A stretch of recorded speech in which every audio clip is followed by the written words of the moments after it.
Hey everyone! Welcome back to the channel. Today, we're talking about how to start a drone delivery business in South Africa. This futuristic business idea is perfect for tech lovers and entrepreneurs. Let's break it down step by step so you can take off in this exciting industry. Why drone delivery?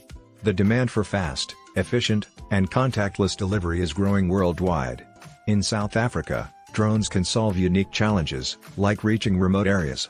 This makes it a great opportunity for innovative entrepreneurs ready to make an impact.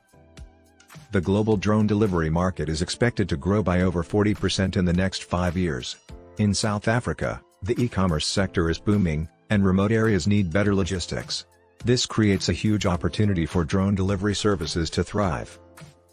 Here's how to start your drone delivery business. First, research your niche. Will you deliver medical supplies, food, or e-commerce packages?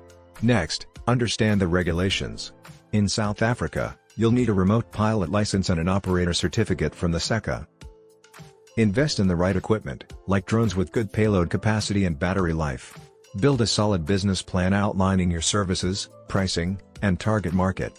Partner with local businesses, like pharmacies or restaurants, to offer your delivery services. Pricing models for drone delivery services per delivery charge a flat fee per delivery. For example, 50 to 150 rand for short distance deliveries, for example, within a 5 km radius. 200 to 500 rand for longer or more complex deliveries, for example, remote areas or urgent medical supplies. Test your operations in a small area first, gather feedback, and scale up. Focus on efficiency and customer satisfaction to stand out. If you're ready to start, the sky's the limit. Don't forget to like, share, and subscribe for more tips. Thanks for watching.